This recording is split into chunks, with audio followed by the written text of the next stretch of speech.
नमस्कार दोस्तों। Law of one यानी एक का कानून, यह कह लीजिए एक का ज्ञान, यह कह लीजिए एक के तरीके, यह उसके 34वें सत्र का दूसरा भाग है।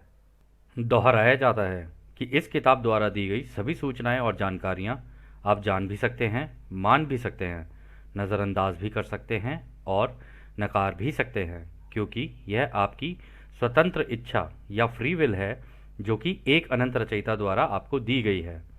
एक बात और कही जाती है कि लॉ ऑफ वन पूरी तरह से सभी के लिए फ्री है। यदि कोई इकाई या व्यक्ति इसको निजी स्वार्थ के लिए इस्तेमाल करे तो वह उसकी व्यक्तिगत जिम्मेदारी होगी। और साथ ही साथ यह भी कहा जाता है कि यदि कोई व्यक्ति इसको अपनी भाषा में परिवर्तित करके दूसरों से साझा करना चाहे या फिर इन वीडियोस को अपने चैनल पर चलाना चाहे तो वह भी ऐसा कर सकता है, क्योंकि वह भी उसकी फ्री विल है। तो पहला सवाल डॉन करते हैं, क्या आप मुझे उसी प्रकार की जानकारी दे सकते हैं जिस पर हम अभी बात कर रहे थे, यानी कि युद्ध और युद्ध की अफवाहें, इसका असर हम पर किस प्रकार हो रहा है? तो रा कहते हैं, आप इसे अपने गैजेट्स के संबंध में देख सकते हैं, यानी टीवी वगैरह या फ़ोन वगैरह। युद्ध और आपका संबंध कुछ ऐसा है। ऐसा व्यक्ति जो अभी परिपक्व मैच्योर हो रहा है, उसकी बुनियादी अवधारणा परसेप्शन है, यानी कि उसका खुद का एक नज़रिया भी है। यह किसी भी दिशा को चुनने की इच्छा में तेजी लाने का एक बड़ा मौका है। किसी इकाई का झुकाव नेगेटिव भी हो सकता है यदि वो किसी भी कारण से युद्ध प्रिय रवैया अपना ले। कोई खुद को युद्ध की स्थिति में पा सकता है, फिर भी उसका झुकाव पॉजिटिव की ओर हो सकता है, जिससे उसका ऑरेंज और येलो रे सक्रिय होता है और फिर अन्य लोगों को बचाने के लिए वीरतापूर्ण कार्य करके ग्रीन रे सक्रिय हो सकता है।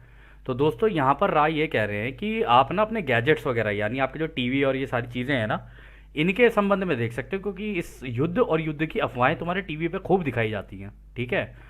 और वो ये कह रहे हैं कि इसका संबंध उस व्यक्ति से है जो थोड़ा मैच्योर होता चला जा रहा है, क्योंकि बच्चों को तो युद्ध वगैरह से कुछ लेना देना है नहीं। ठीक है। थोड़ा मैच्योर यानी एक एज के बाद बच्चों को भी युद्ध और ये सारी चीज़ें समझ में आने लग जाती हैं। तो वो ये कह रहे हैं कि वो धीरे धीरे ना इसको देखते देखते अपनी एक सोच बनाता है, या कह लो अपना एक नज़रिया बनाता है। अब वो नज़रिया कैसा भी हो सकता है। तो वो कह रहे अगर उसको ये युद्ध देखने में मज़ा आ रहा है, यानी कि हो सकता है उसकी सोच ऐसी हो कि जो सामने वाला देश है ना, मार दो इसको, जान से मार दो सबको जितने भी हैं।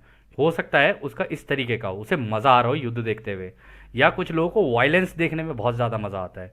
ठीक है। ये युद्ध नहीं, ये बाकी सारी चीज़ों पर भी एप्लीकेबल है। तो कह रहे हैं कि अगर उसका ऐसा रवैया है तो वो नेगेटिव साइड में उसका झुकाव हो जाएगा, मतलब उसकी हार्वेस्ट हो सकता है नेगेटिव साइड की तरफ हो जाए। हालांकि इससे हार्वेस्ट तो नहीं हो सकती है, वो झूलेगा बीच में ही तब भी। ठीक है ना, वो जो 25,000 साल की साइकिल रिपीट करने वाला जो है ना, उस केस में हो जाएगा उसका। ठीक है। और फिर वो ये कह रहे हैं कि कोई व्यक्ति अपने आप को हो सकता है युद्ध की स्थिति में भी पाले, यानी कि वो सेना में भर्ती हो जाए और युद्ध वाली सिचुएशन में आ जाए। लेकिन उस केस में उसका झुकाव पॉजिटिव भी हो सकता है और उसके ऑरेंज और येलो रे सक्रिय हो सकता है, यानी कि ग्रुप वाला, यानी कि वो अपने ग्रुप के लोगों को बचाने के लिए काम करने लग जाए। ठीक है। और वो कुछ इस तरीके के वीरतापूर्ण कार्य करे जिसकी वजह से उसका ग्रीन रे एकदम से खुल जाए, यानी उसका दिल खुल जाए। और उसका दिल खुलने का मतलब ये है कि दूसरों के प्रति प्रेम, मतलब चाहे वो दूसरी साइड में हो या अपनी साइड में हो, उनके प्रति प्रेम उसके अंदर जागरूक हो जाए, तो भी उसकी हार्वेस्ट हो सकता है इस तरफ हो जाए और उसका ग्रीन रे एक्टिव हो जाए। फिर आगे वो कहते हैं, अंत में किसी इकाई का झुकाव काफ़ी मजबूती से चौथी किरण की ओर किया जा सकता है यदि वो बिना किसी युद्ध प्रिय कार्य में शामिल हुए सार्वभौमिक यूनिवर्सल प्रेम के सिद्धांत को व्यक्त करे।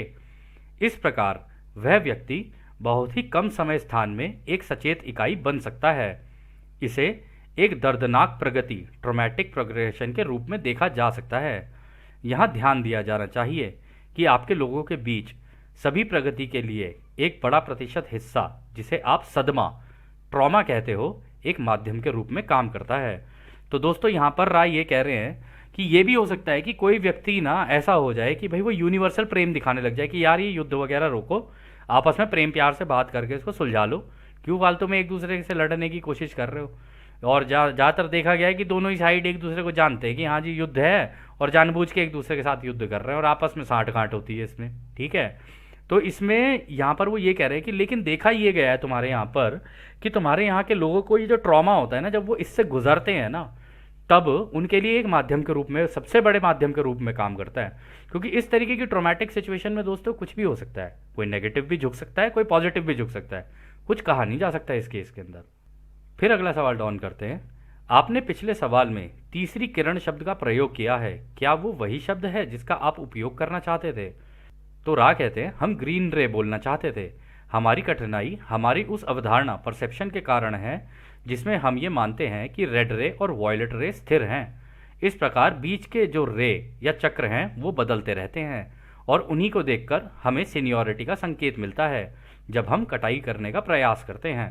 तो दोस्तों यहाँ पे रा ने पिछले उसमें ना, एक्चुअली हमने करेक्ट कर दिया था, रा ने वहाँ पे फोर्थ रे ही बोला था, मतलब हार्ट चक्रा ही बोला था, लेकिन एक्चुअल सेशन के अंदर उन्होंने गलती से थर्ड रे बोल दिया था, यानी येलो रे। तो हमने करेक्शन कर दी थी वहाँ पे। तो यहाँ पर रा ये कह रहे हैं कि वो बदलते रहते हैं। वो कह रहे हैं कि हमको इसलिए प्रॉब्लम होती है इस चीज़ को समझने के लिए क्योंकि हम तो तुम्हारा क्राउन चक्रा देख रहे होते हैं और तुम्हारा रूट चक्रा देख रहे होते हैं। अब बीच के जितने चक्र हैं ना उनके अंदर बदलाव होते रहेंगे क्योंकि परिस्थितियां बदलती चली जाएंगी, उसके हिसाब से तुम्हारे झुकाव बदलते चले जाएंगे, और जैसे जैसे झुकाव होता चला जाएगा ना उसके हिसाब से हमें पता चलता है कि तुम्हारी सीनियरिटी किस लेवल की है, कि मतलब कि तुम कितने सीनियर हो चुके हो, तुम कितने मैच्योर हो चुके हो। जैसे वो नहीं होती फसल होती है कि भाई कितनी बढ़ गई, कितनी मैच्योर हो गई, उसके हिसाब से उनको पता चलता है कि क्या ये व्यक्ति कटाई के योग्य है या नहीं है, यानी कि वो अगली घनत्वता में पॉजिटिव हो या नेगेटिव उसमें जानने योग्य है या नहीं है। फिर अगला सवाल डॉन करते हैं, क्या रेड रे, एक तीव्र रेड रे का इस्तेमाल एक इंडेक्स के रूप में किया जाता है जिससे सीनियरिटी का पता चले, जिसने कई जन्म लिए हों, साथ ही साथ जिसका वॉयलेट रे भी तीव्र हो? तो यहाँ पे डॉन कह रहे हैं क्या आप इसको जो रूट चक्र है और जो हमारा क्राउन चक्र है इसको क्या एक इंडेक्स की तरह यूज़ करते हो? इंडेक्स का मतलब एक फिक्स कर दी चीज़, ठीक है। आप इन दोनों को देख के ही ये पता लगाते हो कि सीनियरिटी किस तरीके की है और इनके अंदर कितनी तीव्रता है, जिससे आपको पता चले। और उसके पिछले जन्मों को भी आप देख सकते हो तो आपको पता है कि इसके चक्रों के अंदर कितना ऊपर हुआ है और कितना नीचे हुआ है। लेकिन आपके लिए जो टॉप वाला क्राउन चक्र है और जो बॉटम वाला रूट चक्र है वो स्थिर रहेंगे, क्या ऐसा कह रहे हो आप? तो रा कहते हैं यह आंशिक रूप से सही है। ग्रेजुएशन या कटाई चौथी घनत्वता में लाल किरण को केवल उसी रूप में देखा जा सकता है जो सक्रिय होने के कारण कंपनता स्तरों में होने वाली सभी चीज़ों का आधार है, और इन सब का जोड़ सम वॉयलेट रे की ऊर्जा में है। तो दोस्तों वो ये कह रहे हैं ये जो रूट चक्र है ना, एक्चुअली में इनिशिएटर यही है क्योंकि सर्वाइवल तो इसी के अंदर ही है ना।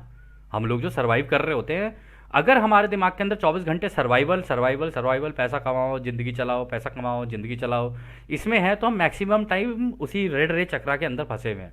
तो वो कह रहे हैं कि ये बेसिक तो है ही, लेकिन ये ही वो है जिसकी वजह से और एक्टिविटीज़ भी हो रही होती हैं, और जब और एक्टिविटीज़ हो रही होती तो बाकी चक्रों में भी चेंजेस हो रहे होते हैं, और इनका जो सम है, जो टोटल होगा ना, वो हम तुम्हारे क्राउन चक्रा के अंदर देख के पता लगा सकते हैं कि हाँ कि तुम कटाई के योग्य हो या नहीं हो। फिर वो आगे कहते हैं यह वायलेट रे चौथी घनत्वता में जाने के लिए एकमात्र कारण है।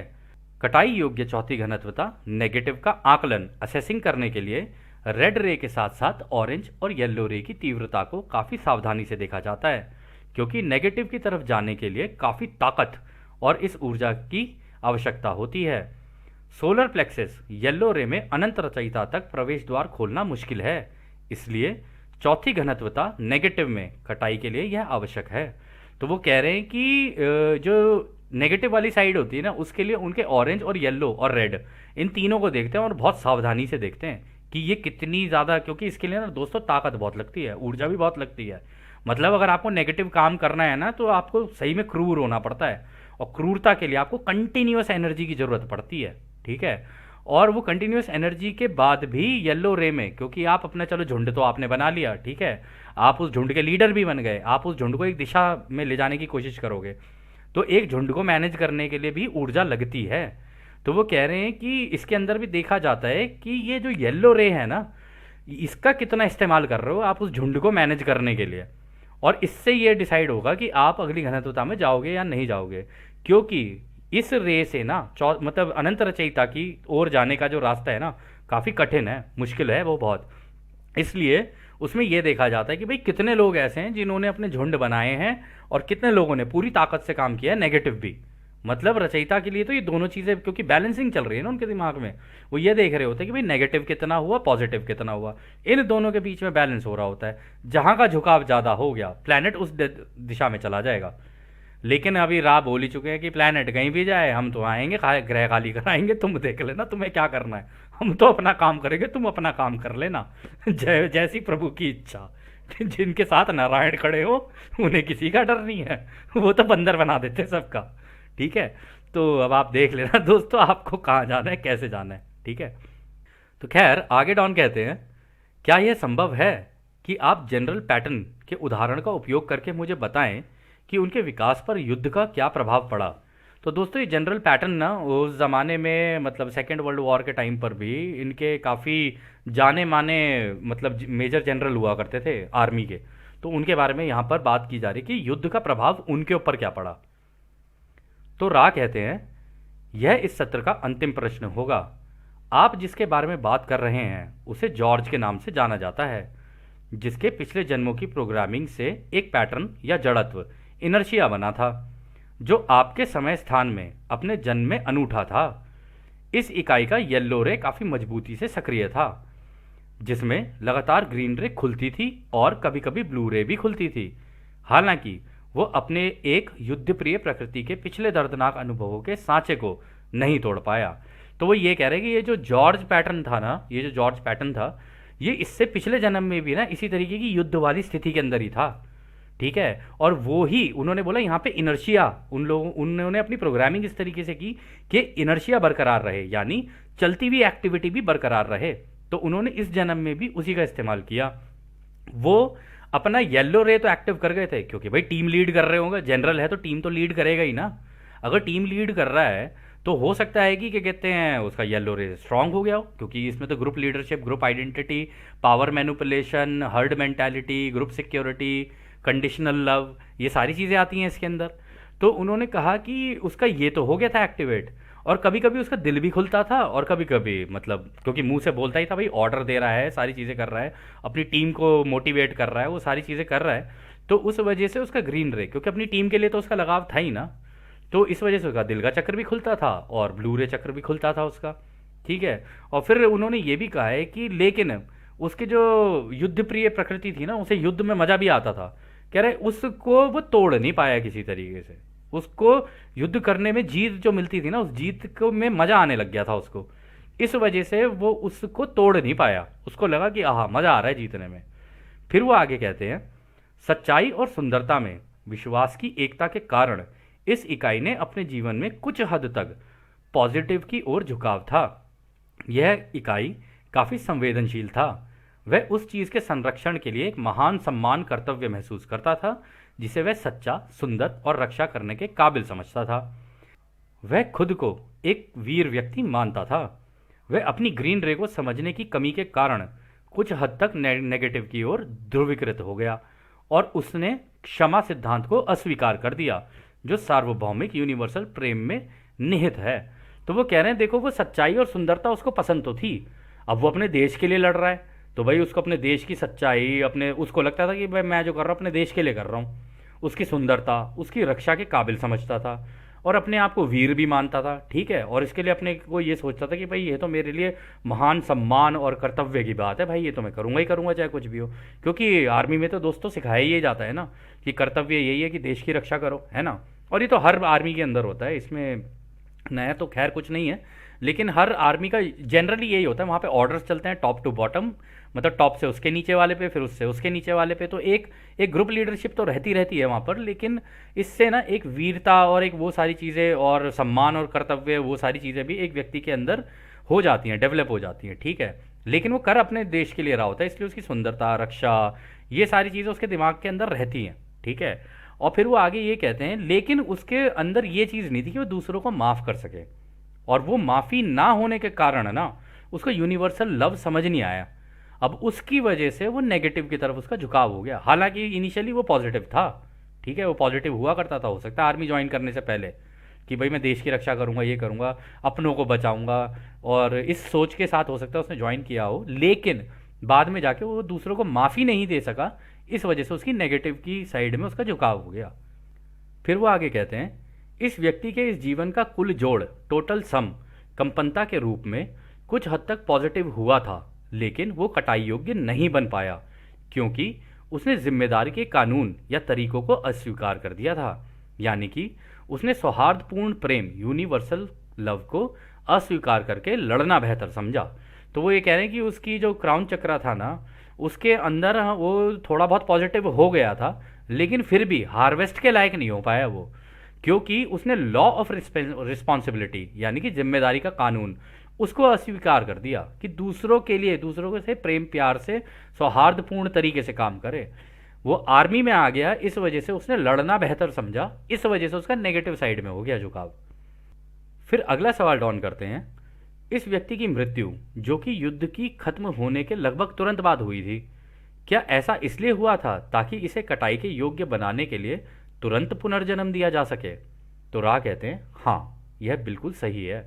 तो इसका मतलब वो इसलिए जल्दी मर गया था ताकि उसकी, क्योंकि कटाई नहीं हो पा रही थी, हार्वेस्ट वाली ग्रेड का नहीं हो पा रहा था, ना तो पूरा नेगेटिव का ही था ना पूरा पॉजिटिव का था, बीच में झूल रहा था। तो इस वजह से उसकी मृत्यु हुई और अब उसका पुनर्जन्म हो चुका है इसी ग्रह पे। हो सकता है किसी और देश की किसी आर्मी के अंदर अभी जनरल पैटर्न हो, ठीक है, किसी और नाम से हो, ये पॉसिबिलिटी है, या किसी दूसरी साइड में उसने जाके वहाँ पे चेक किया हो, अरे यार मेरे को जाना तो पॉजिटिव साइड में था, तो हो सकता है किसी नॉर्मल परिवार में उसने जन्म ले लिया हो। तो कुछ कहा नहीं जा सकता इस केस में कि उसने कहाँ जन्म लिया है। लेकिन रा यहाँ ये कह रहे हैं कि हाँ, उसने इसलिए, उसकी मृत्यु इसलिए हुई ताकि उसको यहाँ पे जल्दी से जन्म मिले, और जल्दी से जन्म मिल के वो किसी एक साइड में अपना झुकाव कर ले, ताकि उसकी हार्वेस्ट उस दिशा के अंदर हो सके। तो खैर दोस्तों, यह सत्र अब यहीं समाप्त होता है। और जैसा कि राह हमेशा कहते हैं कि अब हम आपको उस एक अनंत रचयिता के प्रेम, उसकी रोशनी, उसकी शक्ति और उसकी शांति में छोड़कर चलते हैं। आदने हमारे दोस्तों, आदने वासु। धन्यवाद।